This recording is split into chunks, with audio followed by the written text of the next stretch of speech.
एमएसईबीच्या जुन्या कंपनीने तब्बल 600 पानांचा प्रस्ताव विद्युत आयोगाकडे सादर केला आहे.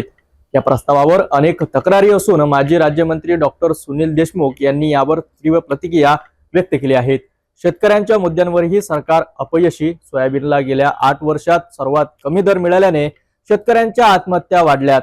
याला प्रशासन जबाबदार असल्याचे डॉक्टर सुनील देशमुख यांनी सिटी न्यूजशी बोलताना सांगितले. वीज वितरणची दरवाढ ही दिवसेंदिवस वाढतच चाललेली आहे, परंतु यावर आवाज उचलणार तरी कोणी? सामान्य ग्राहक, त्याला येणारा दिनांक 30 तारखेला महिन्याचा बिल त्याला न भरले तर त्याची वीज कापल्या जाते, म्हणून तो सुद्धा भीतीपोटी पहिलेच महावितरणचं बिल भरून देते. परंतु वीज दरवाढीच्या विरोधामध्ये या अमरावतीचे माजी पालकमंत्री आणि माजी ऊर्जा मंत्री डॉक्टर सुनील देशमुख यांनी आवाज उचलला आहे. नुकत्याच वीज आयोग इथे आले होते, तिथे त्यांनी तक्रार नमूद केली आणि वीज दरवाढीला सुद्धा विरोध केलेला आहे. कशा प्रकारे ग्राहकांची फसवणूक होऊन कशी त्यांची महावितरण कंपनी लूट करत आहे ते आपण जाणून घेऊया. आपल्यासोबत डॉक्टर सुनील देशमुख आहेत. सर, काय म्हणणार की एकूणच आपण स्वतः अभ्यास केला या दरवाढीच्या विषयामध्ये, काय हा विषय नेमका सामान्य जनतेपर्यंत पोहोचायला पाहिजे? MSEDCL म्हणजे MSEB ची जी जुनी कंपनी होती त्याच्यामध्ये जी महाराष्ट्र राज्य वितरण व्यवस्था ज्यांच्याकडे आहे त्यांनी 1 एप्रिल पासून दरवाढीचा एक प्रस्ताव महाराष्ट्र राज्य विद्युत नियामक मंडळाकडे किंवा आयोगाकडे सादर केला आहे. आणि तो इतका गंभीर आहे. 600 पानाचा प्रस्ताव आहे. आता तुम्ही सांगा, सर्वसाधारण माणूस 600 पानाचा प्रस्ताव केव्हा वाचेल, कसा त्याच्यातले टेक्निकल बाबी समजून घेईल? आणि या प्रस्तावामध्ये काही काही गोष्टी तर इतक्या, तसंच आपल्याला माहित आहे की महाराष्ट्रात वीज ही देशामध्ये सगळ्यात महाग आहे. म्हणजे ती औद्योगिक वीज असो, घरगुती वीज असो की कोणतीही वीज असो, हे असताना पुन्हा त्याच्यामध्ये दरवाढ करायची. आणि सर्वात महत्वाची म्हणजे एके ठिकाणी माननीय पंतप्रधान हे सूर्यघर योजना लागू करत आहे. म्हणजे 300 युनिट पर्यंत सगळ्यांना स्वस्त वीज मिळेल, फुकट वीज मिळेल आणि त्याच्याशी सोलर प्लॅन्ट त्यांनी आपल्या घरावर लावावा. 300 पर्यंत यूज त्यांनी वापरावा आणि बाकी यांना द्यावा, आपल्या MSEB ला द्यावा किंवा मंडळाला द्यावा, हा त्यांचा प्रस्ताव. आता यांनी जो हा प्रस्ताव निर्माण केलेला आहे, प्रस्ताव जो मांडला तो इतका भयानक आहे की याला उभा छेद देणार आहे. यांचं असं म्हणणं आहे की याच्यामधून जी वीज निर्माण होईल, जे सोलर मधून, ती वीज फक्त सकाळी 9 ते 5 एवढाच वेळ वापरता येणार आहे. आता आपण विचार करा की कोणत्याही घरात वीज ही रात्री वापरल्या जाते, कारण की तो माणूस व्यवसायासाठी, नोकरीसाठी, शाळेसाठी, मुलं वगैरे सगळे घराच्या बाहेर राहतात. यांचं असं म्हणणं आहे, तुमच्या म्हणजे सोलर पासून 3 रुपया दराने ही वीज घ्यायची, यांना द्यायची आणि यांची 13 रुपये पर युनिटची वीज रात्री वापरायची. हा सगळा उलटा व्यवहार आणि याचं मुख्य कारण म्हणजे अकार्यक्षमता, अधिकाऱ्यांचा खाबुगिरी आणि गळती. आता हे त्याच्यामुळे फार मोठ्या प्रमाणावर हे जे MSEB आहे ही कर्जात डुबलेली आहे. आणि त्याच्यातून बाहेर येण्यासाठी सर्वसाधारण लोकांना वर विजेची दरवाढ करायची आणि त्यांचं जीवन असहाय्य करून टाकायचं. आणि सगळ्यात महत्वाचं म्हणजे एके ठिकाणी आता मी सोलर लावलं हे आयुष्यभर मला चांगली स्वस्तात वीज मिळेल. आता ही वीज फक्त मी 9 ते 5च वापरू शकतो आणि रात्री जर मी ही आज वीज वापरली तर याला मला MSEB ला पैसे द्यावे लागेल. असं उरफाट धोरण त्यांनी केलेलं आहे. नंतर दुसरं टेलिस्कोपिक बिलिंग म्हणजे हे अजून एक मोठं त्यांचं आहे की समजा माझ्या सोलर मध्ये 300 युनिट निर्माण होतात, मी 350 युनिट वापरले, तर हे वरचे जे 50 युनिट जे आहे ते मला 0 ते 100 या स्वस्त दराच्या स्लॅबमध्ये मी आतापर्यंत त्याची बिलिंग व्हायचं. आता तसं नाही. आता त्यांचं म्हणणं आहे, तुम्ही जरी 50 युनिट वापरलं असेल तर तुम्ही 350 युनिटच्या स्लॅबमध्ये जाल, म्हणजे हायर स्लॅबमध्ये जाल. म्हणजे 50 युनिट वापरून सुद्धा मला जो बिलिंग लागेल तो 13 रुपयाचा लागेल. म्हणजे असं एकंदरीत त्यांनी सगळा घोळ करून ठेवलेला आहे.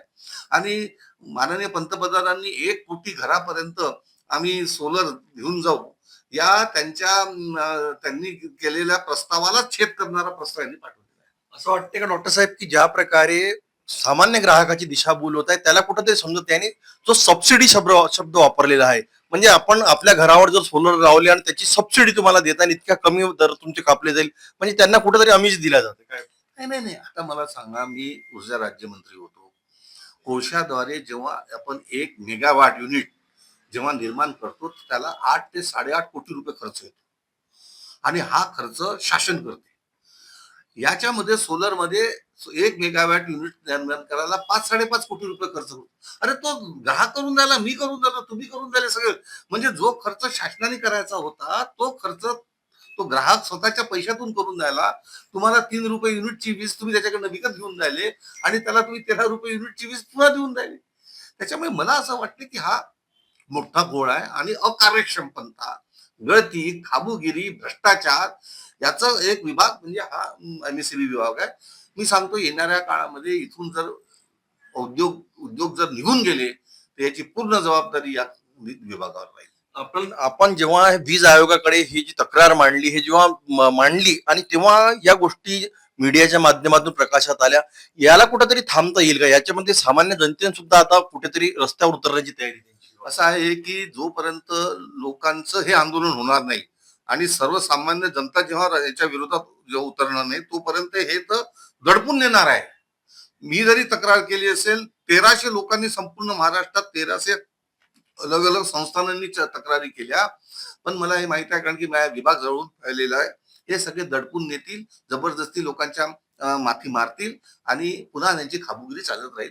म्हणून मला असं वाटतं की सर्व लोकांनी रस्त्यावर उतरून याला विरोध केला पाहिजे आणि वेळ प्रसंगी घेराव करून सुद्धा यांना वठणीवर आणलं पाहिजे. हे जे नवीन जे वीजचे जे बिले आहेत, नवीन जे मीटर्स लागण्याचे जे धोरण आहेत, ते त्याला ते कुठंतरी थांबायला पाहिजे. ते स्मार्ट मीटर आहे. आता मला सांगा, हे इतके शहाणे आहेत की आता जे सोलर ते करणार आहेत याच्यामध्ये, त्यांचा पहिला हे आहे की त्यांनी स्मार्ट मीटर लावून घ्यावं. म्हणजे जे स्मार्ट मीटर आम्ही जबरदस्ती करणार नाही अशी म्हणणारे शासन, आज स्मार्ट मीटर लावण्यासाठी मी जबाबदारी सांगतो की जबरदस्ती ग्राहकावर करून द्यायली आहे. एकंदरीत्या मी सांगतो की आजच महाराष्ट्राची वीज सगळ्या देशात महाग असताना सुद्धा यांनी ही वीजची दरवाढ करणं हे यांच्या अंगाशी येणार आहे. महाराष्ट्रातले सगळ्या उद्योग, सगळे व्यवसाय हे हळूहळू शिफ्ट होणार आहे. मला तरी असं वाटते की जेव्हा या मतदारसंघामध्ये संपूर्ण अमरावती जिल्ह्याचे आपण गोष्ट करू, माजी पालकमंत्री होते स्वर्गीय विनायकदादा कोरडे, त्यानंतर माजी पालकमंत्री राहिल्या वसुधाताई देशमुख, त्यानंतर स्वतः आपण पालकमंत्री झाले अमरावतीवरून, त्यानंतर इथे पालकमंत्री यशोमतीताई झाल्यानंतर इथे पालकमंत्रीच नाही भेटला, बाहेरून आयात करण्यात आली. यावर काय म्हणणं? खरी गोष्ट असं आहे की जिल्ह्यातला जर तो व्यक्ती जर पालकमंत्री असतात, तर त्या जिल्ह्याबद्दल प्रेम असते, आस्था असते. जिल्ह्यातले जे प्रस्ताव आहे, प्रकल्प आहे, ते तडीच नेण्यासाठी तो परिश्रम घेतो.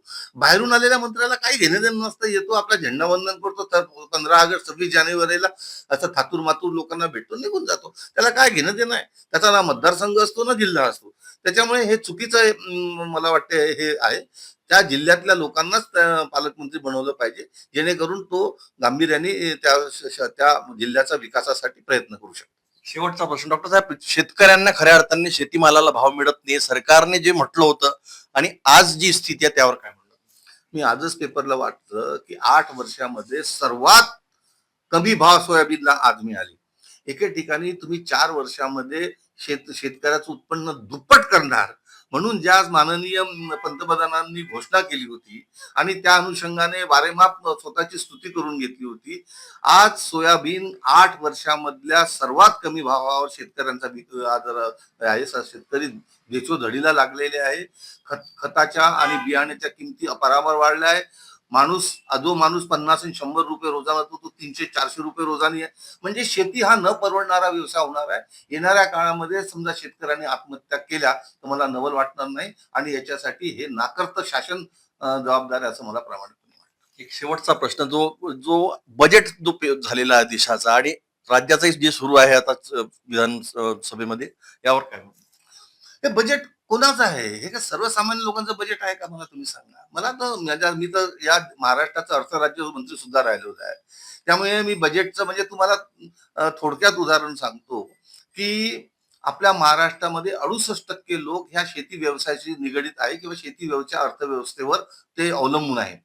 महाराष्ट्राच्या बजेटमध्ये या 68% लोकांसाठी 36,000 कोटीचं प्रावधान केलं आणि एकट्या लाडकी बहिणीसाठी 46,000 कोटीचं प्रावधान केलं. तुम्ही विचार करा, 2, 2.5, 3 कोटी बहिणीसाठी त्यांना मिळत असेल तर आम्हाला आनंद आहे. पण तुम्ही मला सांगा की 67% लोक ज्या व्यवसायाशी निगडीत आहे त्याच्यासाठी तुम्ही वर्षभरात 36,000 कोटीचं प्रावधान करता आणि लाडकी बहीणसाठी 46,000 कोटीचं प्रावधान करता. आता मला लक्षात आणून दिलं की 50 कोटी रुपये जे आपल्या मेळघाट मधील जे आदिवासी आहे त्या आदिवासींची जी मजदुरी आहे ती गेल्या 3 महिन्यापासून त्यांनी दिली नाही आणि आपल्या विद्यार्थ्यांची शिष्यवृत्ती दिली नाही. संजय गांधी निराधार योजना यांचे पैसे दिलेले नाहीत. आपल्या शेतकऱ्यांचं जे आमच्या सरकारकडे हे होती थकबाकी होती ती दिलेली नाही. आणि सगळ्यात मोठे म्हणजे आदिवासी आणि गरीब जनता जी काम करते, रोजगार हमी योजनेवर काम करते, ही समाजातल्या पायरीवरचा शेवटचा माणूस, त्याचे 50 कोटी तुम्ही दिले नाही. होळी तोंडावर तुमच्यासारखे निगरगट्ट आणि त्याला काय म्हणतात की असं सरकार मी अजूनही पाहिलं नाही. मला वाटते येणाऱ्या काळामध्ये मोठा उठाव या सरकारच्या विरोधात होणार आहे, कारण की गरीबाला हाल करणारे, गरिबांना कष्ट देणारे हे शासन हे सर्वसामान्य जनतेचं शासन राहू शकत नाही. एकूणच आपल्यासोबत होते माजी पालकमंत्री, ऊर्जा मंत्री डॉक्टर सुनील देशमुख. त्यांनी महावितरणची जी कार्यप्रणाली आहे ती आज सर्वसामान्य जनतेच्या पर्यंत पोहोचण्यासाठी आपली प्रतिक्रिया सुप्रीमला देत सांगितले कशी ग्राहकाची फसवणूक होणार आहे. 13 रुपये युनिटची वीज ग्राहकाला वापरावी लागणार आणि 3 रुपये दराची वीज ही ग्राहकाकडून सरकार घेत आहे. यावर कुठेतरी आता ग्राहकांनी जागरूक होणे गरजेचे आहे, रस्त्यावर उतरणे गरजेचे आहे. आणि हे सरकार हा शेतकऱ्याचं, सामान्य जनतेचं, शेतमजुराचं सरकार नसून हा सरकार येणाऱ्या काळामध्ये कुठेतरी पळणार या प्रकारचे संकेत सुद्धा डॉक्टर देशमुख यांनी दिले आहे. एमएसईबीच्या जुन्या कंपनीने 1 एप्रिल पासून लागू होण्यासाठी 600 पानांचा प्रस्ताव विद्युत आयोगाकडे सादर केला. पंतप्रधान सूर्यघर मोफत सोलर पॅनल योजनावरही माजी मंत्री सुनील देशमुख यांनी नाराजी व्यक्त केली. तर वीज दरवाढ, स्मार्ट मीटर आणि शेतकऱ्यांच्या प्रश्नावरूनही माजी मंत्री सुनील देशमुख यांनी सरकारवर टीकेची झोड उठवली आहेत. आता सरकार यावर काय भूमिका घेते हे पाहणं महत्त्वाचं ठरेल.